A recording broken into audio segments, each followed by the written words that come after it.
Okay, now we've got two really good media folks. Joe Mandese, who, did you create MediaPost? I know you run it, and where is Joe? Ken Fadner is the founder of MediaPost. He gave me my first job out of college when I worked for Adweek.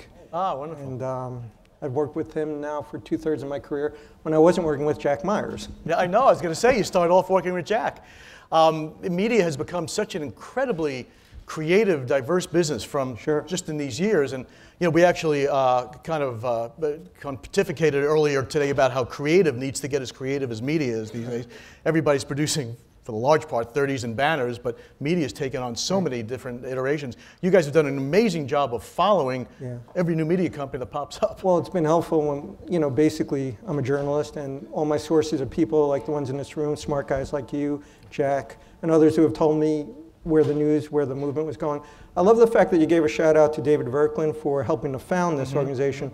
It's funny, my first week on the job at MediaPost, we had a conference and David and Steve Farrell and a few other guys were up on stage and we were talking about media being the new creative. And David threw his jacket down on stage and said, what this industry needs is an awards show to showcase creative media ideas and thinking. And we did that, and then next year it's been going on over 10 years now. And today, it's at the end of the day today, right? Well, that's the Digital Out of Home. Because once David gave us that idea, we said, oh, we could create a lot of awards around it. Okay. But the point is, it was from people in the industry like you, like David, like Jack, and others in this room who kind of pushed the industry in a direction. We just chronicle it.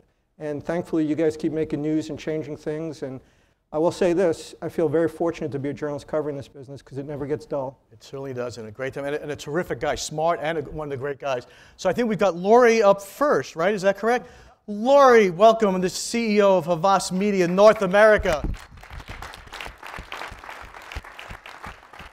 I'm going to leave it to you two smart folks to have a great time. I think Oprah's going to be threatened by you. Honestly, God, I'm in the back of the room. I'm glad I rushed to get here, Barry. I'm so glad you're here. Please go up on stage. Come on, Joe. Come on, Joe. Let's talk. Yeah, okay? So I'm going to pull an Ariana Huffington on you. No, that's an inside joke.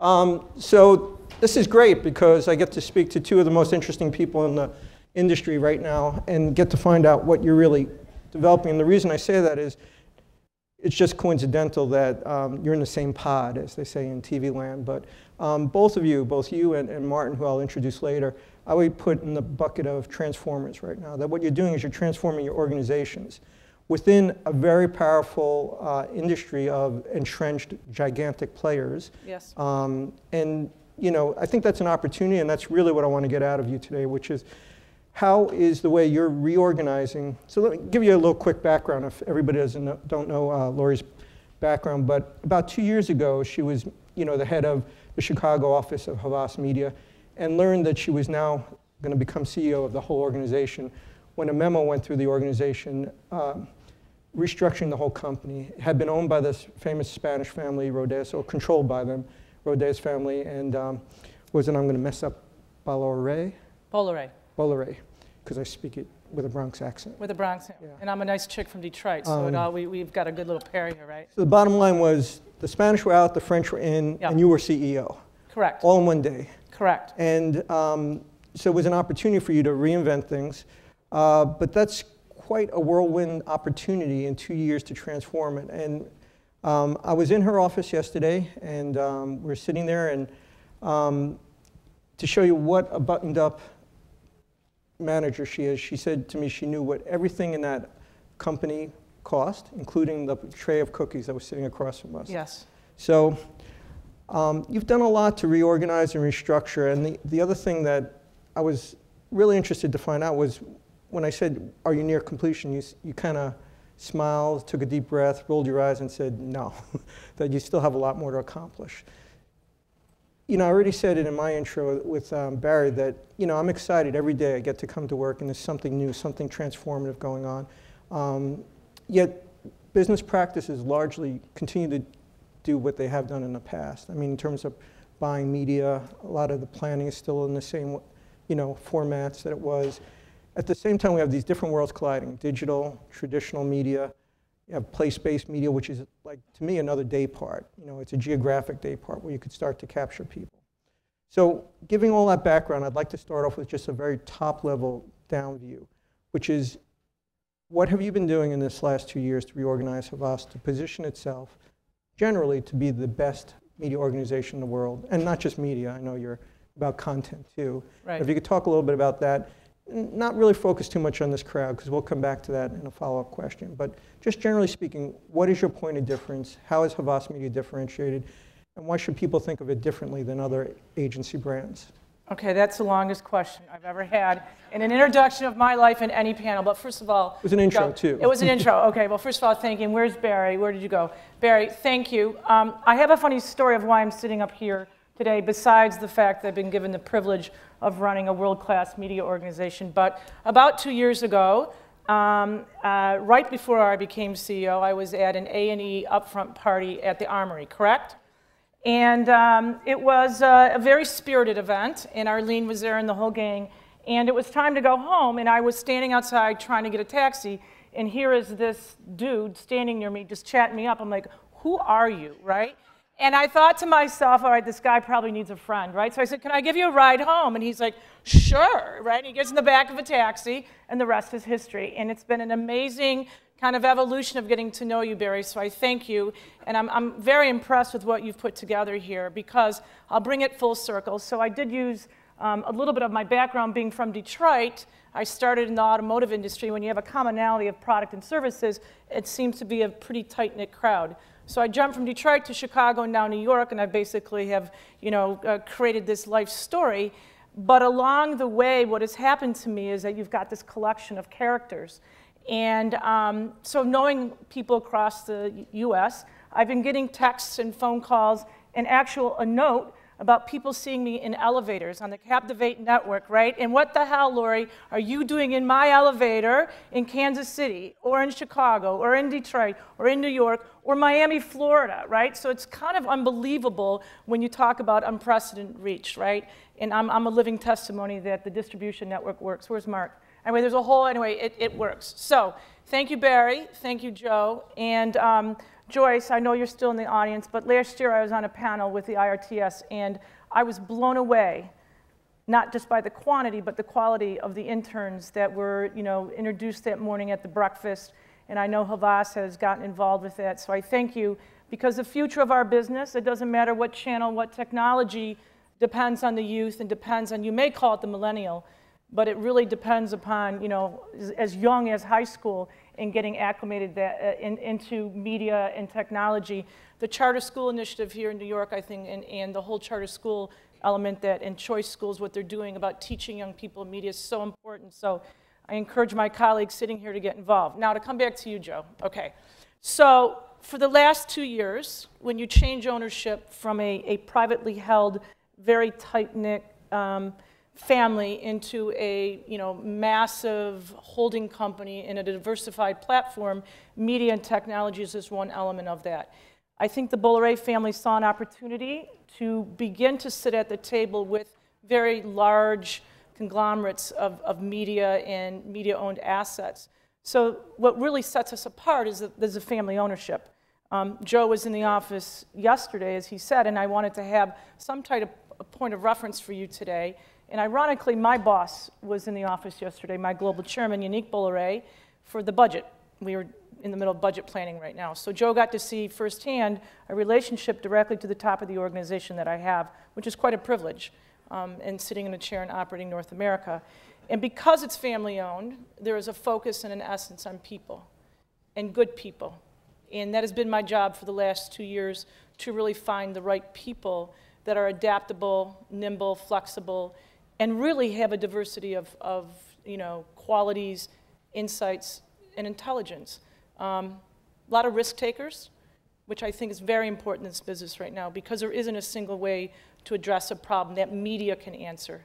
And we have across North America 8 villages, and we've gone back in time and reinvented the model of a full-service agency living under one address. We have full-service studios and all content development that moves flawlessly across the organization. It doesn't matter what department you are in, it's just part of Havas. So to me, that's incredibly unique. And I've worked for all of the large holding companies. I see Steve Grubbs over there, my time at Omnicom. And that experience has really given me the ability to sit in this chair today and lead an organization, and I don't take it lightly. It's a life. Right. It's a life. So, like I said, it was a good opportunity for you to reinvent yes. an operation. And you said that you're changing the way you do everything, changing the way you work with clients, changing the way you work with media, and changing the way you work among yourselves, literally your talent pool, how people are retained, how they're recruited, how they're compensated. What should people in this room understand about the new Havas Media organization that's going to allow them to, I mean, basically they want your business. So if we can tell them something about the way you think that's going to help them do business with you better, what would that be? Well, you know, we had a privilege just an hour or so ago with Stephen from Oppenheimer sitting up on the stage here.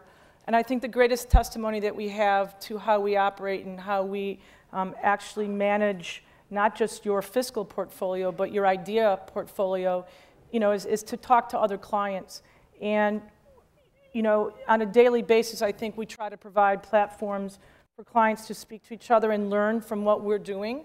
And I see some of my colleagues and competitors out in the audience today, and the relationships start at the top with me. How I behave and how I interact with others is incredibly important. So understanding that if Havas can't solve the problem, and I can't do it with inside the organization, then to reach out to the partners in the industry, right, which I think is very important. I also believe that, you know, recruiting, we tend not to go inside of the agency mechanism and work with traditional recruiters, is to go outside of the organization where it puts us in a little bit of an uncomfortable position. And to really recognize that we have an infrastructure in place, and you mentioned Ariana Huffington, but to allow employees to thrive. I want happy employees. There's nothing worse than miserable, unhappy employees. And in fact, I encourage you, sure, if you are that unhappy at the organization, let me help you leave. Let me help you find a way right. to go do something else, as opposed to just quitting and what have you. And even how we're structured, we don't have any doors in this new open environment. And there's a lot of risk with that. Everything is completely transparent. I do not have an inside voice. So that has been part of, you know, really trying to work inside of an open environment, because you can actually hear what I'm thinking sometimes, right? And that's that I've had to discipline myself to be quiet-er. Yes. Well, I think, by the way, she has a wonderful environment there, beautiful mood lighting, and music in the men's rooms, and I think yes, we have music in the men's rooms and the ladies' rooms, and in the hallways and in the elevator banks, and it's color and it's bright, and you don't see books, you don't see paper, you see people working in huddle and cuddle rooms, and we even have cry rooms sometimes because you know how that is. She literally had a young photographer in the lobby taking pictures because it's where the best light was in the office at that moment for a product shot. For the social newsroom, right. So well, let's get into your products in a minute, but I still want to get at this essence. You know, what, you know, to use the French word, vive la différence, what is it, if you just have one takeaway, you may not be complete with your mission yet, but what do you want people to come away thinking that, how is Havas Media and Havas Worldwide differentiated from every other agency in the business? You know, we have a global brand study that's about meaningful brands. Oh, I love that study. Right, and it's something that over time has really developed into a benchmark of thinking and the relationship between meaningfulness, whether it's a brand to a culture or a culture to a brand, a media, etc. But the evolution of that, I think, parallels really where and how Havas is trying to differentiate itself.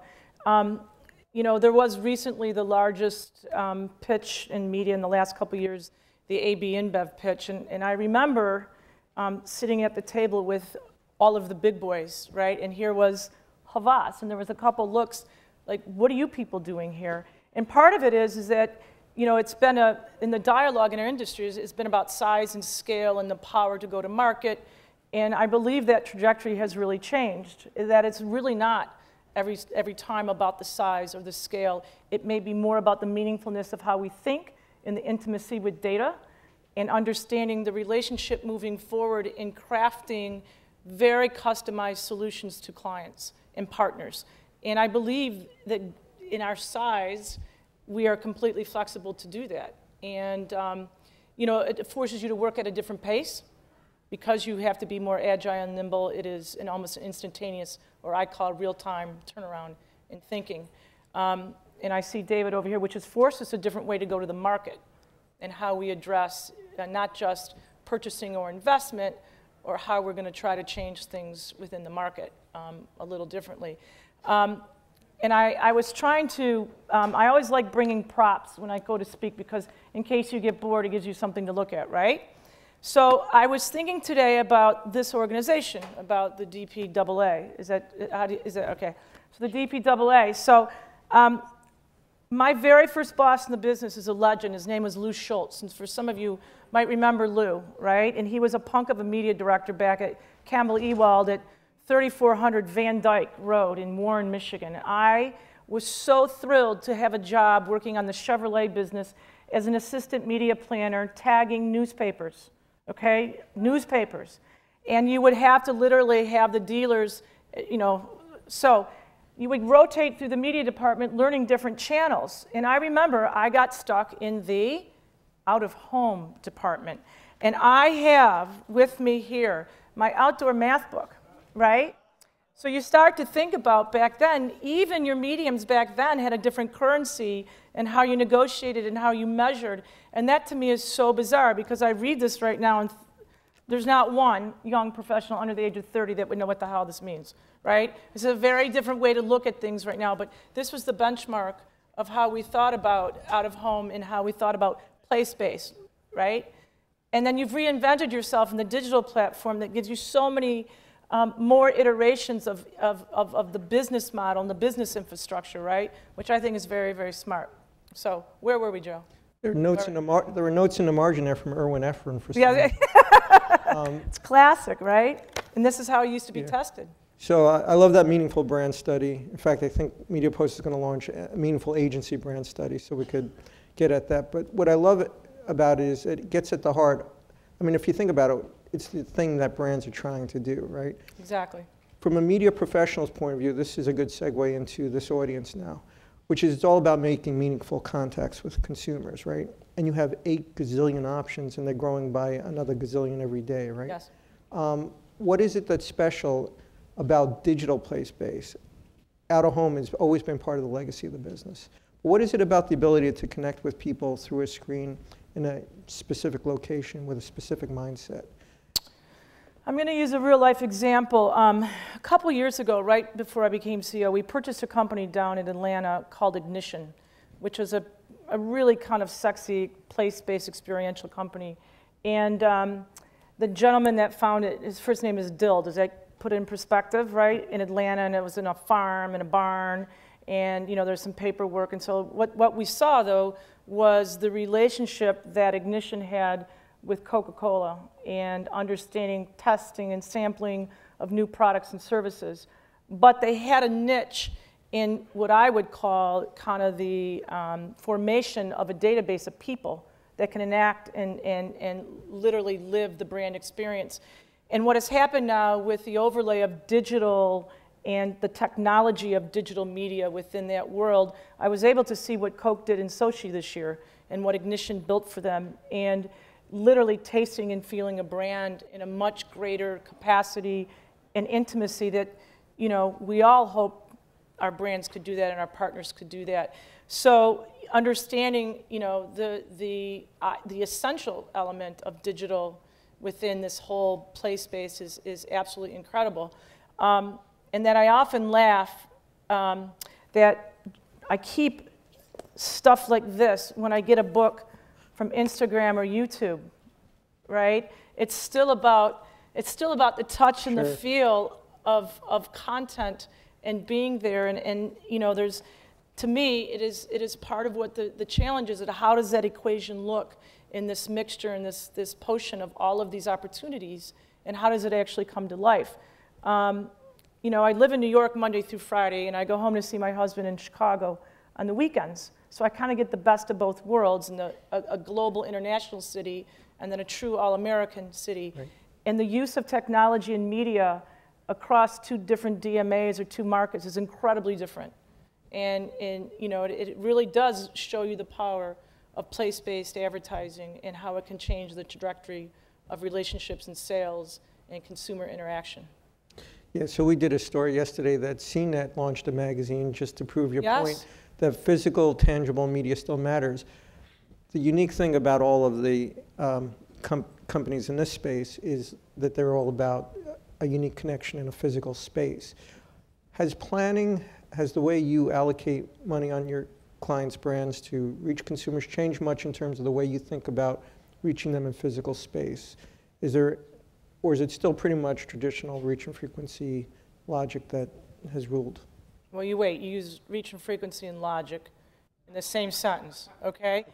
So, you know, teaching young people about our business and how do you actually get them acclimated into our culture doesn't start with what I would call the traditional verbiage and or content of media. It actually starts at a different point of entry in our organization. It actually starts on our business insights team, right? You better know what the hell the client's challenge is before you think about spending a dime. And if you don't understand the category, you don't understand the consumer, and you don't understand what's happening in the marketplace, how can you plan media, right? I was trained by going to do media after this whole data dump came my way, right? And that was the process that was very traditional. Our world has completely changed because there is no one single point of entry to solve a client's challenge. And as a media partner, media agency, it is our responsibility to arm the young people with a multitude of ways to think about the challenge. And it doesn't even necessarily have to be paid media, right? In this whole evolution of, you know, owned and shared, and it's complicated. And I do see that when talking to you know, CEOs or CMOs of our partners, you know, they're scared because you get one chance to make the right decision, right? So it is incredibly challenging right now. Well, it's a good point. I mean, one of the great assets you have, well, a number of the great assets you have are content. You have a great social agency in Cake. I saw some of your video production capabilities. About half of all the video content that Havas will create this year is going to be done through some in-house resource or something that you own, some studio. Yes. A lot of that's still for traditional creative output for TV commercials and creative campaigns, but increasingly it's going to be part of your media portfolio, meaning your owned and distributed earned content. Correct. So what should people who sell paid media advertising, do you understand about you having this own capability?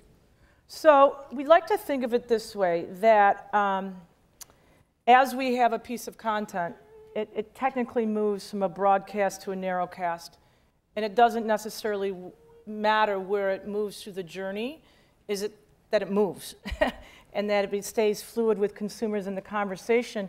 So the pressure for, you know, marketers on the content vault and having enough assets to actually, you know, continue the dialogue is very challenging today and very expensive. So the model and the vision of Havas and the Bolloré Group is to have those capabilities sitting inside of a single structure, right? It's efficient.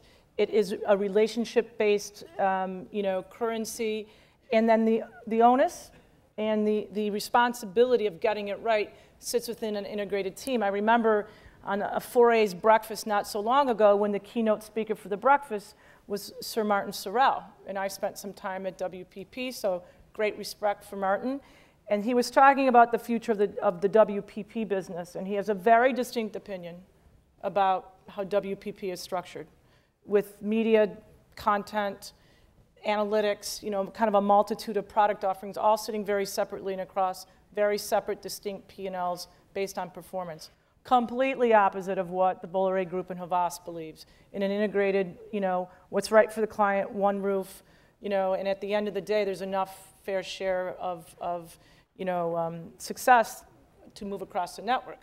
So not so long ago, about 2 weeks ago, we were at the same restaurant, and I happened to chat with him a few minutes, and he still believes in his philosophy, and he asked me how that integrated thing was working for me now. And I said, hey, you know, for our goals and our objectives, it's working, but again, the word I want to use that it's a process. And you know, a lot of, as I said earlier, there's risk with this model. And it's the risk of finding the right individuals to help, kind of see this through the process. Okay. So specifically with you having the ability to distribute your own content, your own message through your own media, what are you looking for people who supply you media to do better?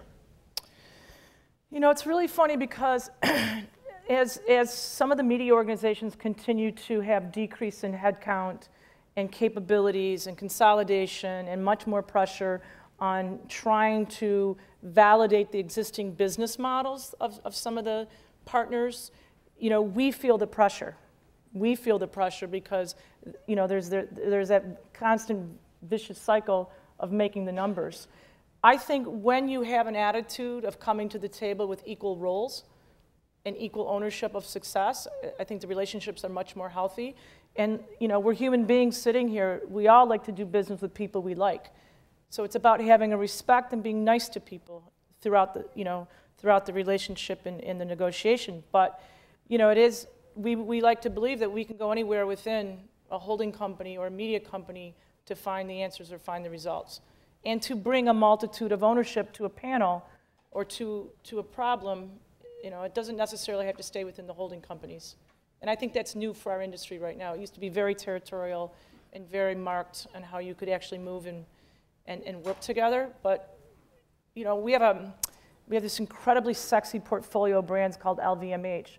39 brands, everything from Louis Vuitton to Dior to Hennessy. I mean, they're really gorgeous, alluring brands. And, they're very, very traditional in the approach because it comes from the Maison in France and then distributes here in the US. And, that's been a really eye-opening experience for us to take an organization with a plethora of brands and product offerings and to try to get to some discipline of thinking and partnership. Pretty crazy right now, and with the economy the way it is, it's even more challenging. So. But at least you have research to show how meaningful they are to people who can afford it. Look, even if you can't afford it, you want to be it, right? You want to be those brands, and the meaningfulness and understanding, like even what's going on right now with all of this whole redefinition and with Apple and Google and all of these are media brands that are the meaningful brands. It's not a tangible product if you think about that today.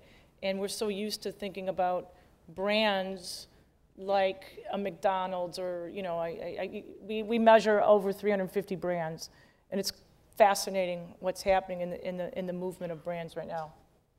So sticking with brands, I'm not going to force the agency brand issue again, but when you were working for Louis Schultz back in the Detroit office, you probably only had to deal with a few dozen, maybe 100 vendors or a couple hundred maybe? Look, when a publisher from a magazine would come into Campbell Ewald, it was like the Red Sea parted.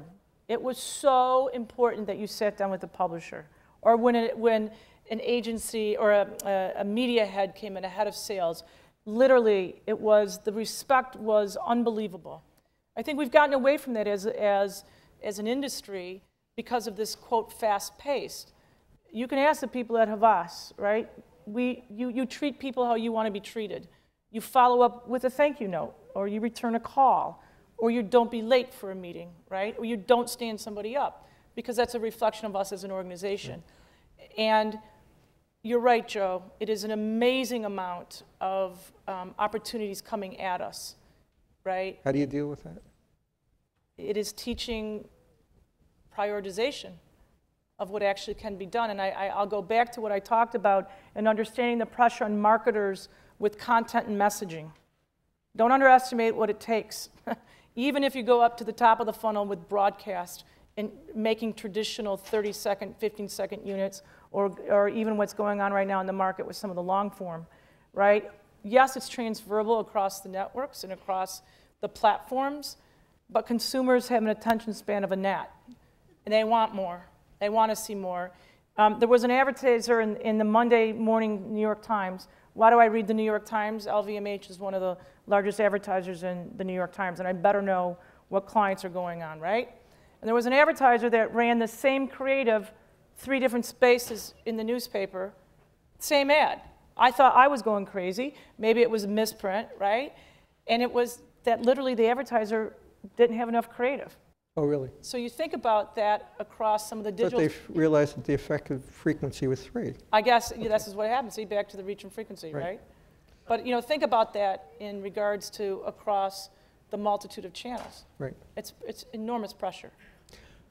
Right. So the good news is the DPAA has grown exponentially since OVEB and since Barry took it over. The bad news is they're growing that fast, and every other media out there is growing that fast.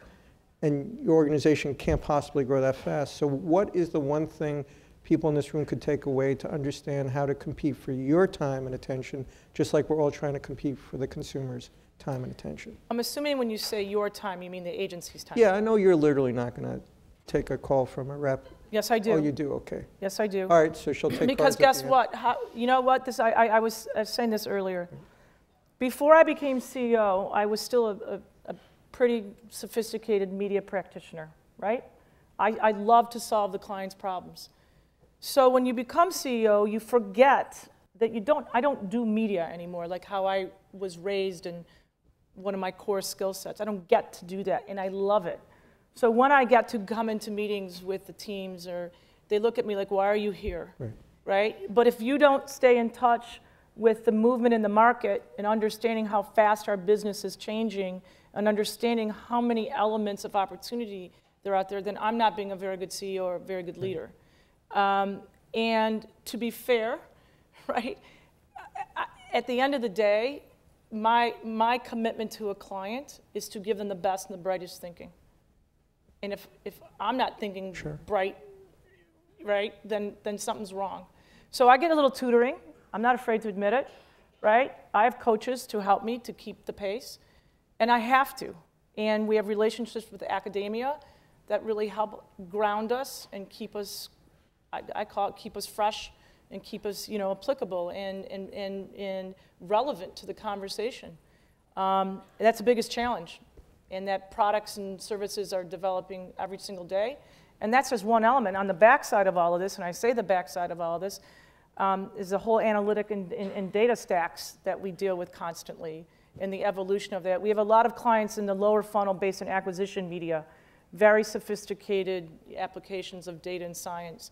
And we different pricing models and how we're compensated. So that's a whole different lineage of understanding of what's going on in the market. And as more of the advanced TV becomes common language with us, watch. So I don't know how much more time we have, but I'd like to get to a very pointed question about that last part, because we could talk about a lot of things, content, research, but let's talk about data and analytics, because I do think digital out-of-home and specifically place-based media have a real opportunity to triangulate a consumer experience with unique data that we've never seen before. I met with a vendor yet, I don't even know if the story's out there yet, where they can now use something called geotemporal targeting. And this notion of using time and place, because we have devices and we can track them with beacons or whatever technology. How are you utilizing your data and analytics differently now that either represents an opportunity or maybe an impediment to digital place-based media? Jason Konevsky's out in the audience, who is our head of investments. And I'm calling him out for a reason, is that because we have such a multitude of clients everywhere, I'll use some polarizing client names like Sears, right? They're not going out of business. They're still a very vibrant, vital company, but are changing the trajectory of how they utilize media to understand, SKUs and products and regionality, geographics, and even individualized type of product offerings, whether it's physically in a store or on the Sears website, right? Our data and analytics with a multitude of partners sit with Sears. They have a database of about 66 million. I'm not making that up. It's 66 million active shoppers in the Sears database and Shop Your Way. And the data of understanding the, kind of a predictability of what is going to be purchased. Sears still is the #1 seller of Levi's in America, right? And now Levi's are hip and cool because of the San Francisco 49ers and the new stadium. Now there's a surge again in the brand of Levi's.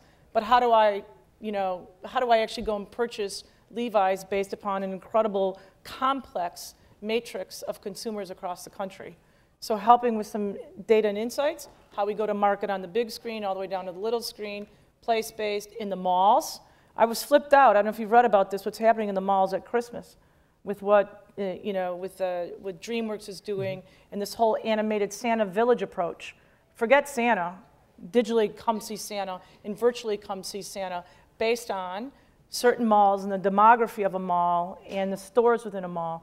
Much more sophisticated way of looking at Santa Claus than on Hallmark Channel. Not that I love the Hallmark Channel, but what I'm saying is it's a very different equation of customer interaction and brand interaction, place-based. So that's one example, Joe. So you started to allude to how fast things are changing with technology. I mean, we are entering a point now where almost anything can be a screen, and any screen could be a media conduit for your content, your brand, and your consumer. Do we ever get to a point where there's just too much? Yes. This is for real. If you think about, I can go from a cinema to a car, swear to God now, to a crib, right? That you can actually have content in a screen, in a controlled environment for infants, for stimulation and education, okay? That has applicability to our business, right? And understanding that, children now, toddlers, and they can identify with certain brands and or certain elements. Think about that in our business model from where we've been to where we're going. And how do brands begin to intersect even at the youngest of ages to begin to build loyalty and purchase behavior, right? Sure. That's crazy, right? Yeah. Or the opposite end of the spectrum. My mother's 80 years old. When she goes to the doctor's office, there's screens everywhere she goes. And she said, well, how do they do that, Lori? I said, Mom, they know exactly what you're doing every time, right? Every time. Even your Comcast box, they know exactly what you're doing, right? So she believes that. Or the ATM. But think about that generation, complete, opposite of the spectrum. But it's all based on technology and data. So how do you predict this going out 5, 10 years from now? How are you going to deal as an organization with all those options? And how are you going to help manage the experience for the consumer in all of these places that they can experience? I think the only element that has remained constant for the last 2 years for me as a CEO is change. And the continuum of that constant change. I can tell you that probably next year, if we sat down here to continue this conversation, there would be a greater concentration on the analysis and the insight of the data and I keep saying what's behind me because there tends to be more of a quiet zone in the agency where the analytics and team sits, and they ask me not to come down there because I disrupt them, right? But that it is about the understanding and really kind of the manipulation of the data into further deeper insights and the direct relationship into a strategy of media and marketing, and most importantly into the messaging and the conversation that you're creating. So to me that would be what I see coming, and that it changes the way we're going to recruit and retain. And even it's okay to say no to a client that you don't want to do business with. That's okay. That's okay. I know it's not common, but we have. There are some clients that we know we would not fit with. Right. And it doesn't go well in France, but try to redefine that. Ideally, make it the ones that aren't compensating you well enough. Keep the ones that are paying you well. I think, I was the Delaney report yesterday. They talked about that in our model, right? Because there's, we all talk about this scope creep or whatever, right? At the end of the day, you do what's right for the client. At the end of the day, that's what you do. And if you do the right thing, it comes your way anyway. And I believe that. It's how I was raised as, but it's hard when you deal with, a larger type of holding company and understanding the models that we have. But I think data is now going to become a different kind of currency because it's going to give you the purest of insight into behavior and potential purchase behavior, right? Yes. So if you look at the most recent play this week, Publicis acquired Sapient. Yes. Which is a lot about, we all know the creative agency, Sapient Nitro, but there's a lot of data and a lot of technology behind that. Is that where Madison Avenue is going in the future? I think a version of Madison Avenue, absolutely. I think, Joe, we talked about this yesterday, but one of the biggest challenges sitting in an integrated model is the blurring. And where does it all sit and where does it all move? And I believe that's going to continue to be a focus in our industry as it becomes much more difficult to solve clients' challenges. And to be fair, to have a longevity of our industry and the business models that we're trying to build with a multitude of all these channels and options coming our way. You know, what's the elasticity of all of this and the longevity for us? And it is, I believe, a huge responsibility for agencies to continue to help broker and build the relationships. Are we doing okay? Do we take audience questions? Yeah, we're okay. actually, we got Martin on board. This could Where's go on Martin? forever. Yeah. Laura, you're amazing. You're from Detroit to New York to the taxi cabs. You're a tremendous leader. To the elevators. The elevators. You know, the way, seriously, the way you handle your staff, your clients, your thought, your industry leadership is, I think everybody agrees this can go on forever, but we do have a bit of a schedule. Thank you both so much. Thank you, This Barry. is wonderful.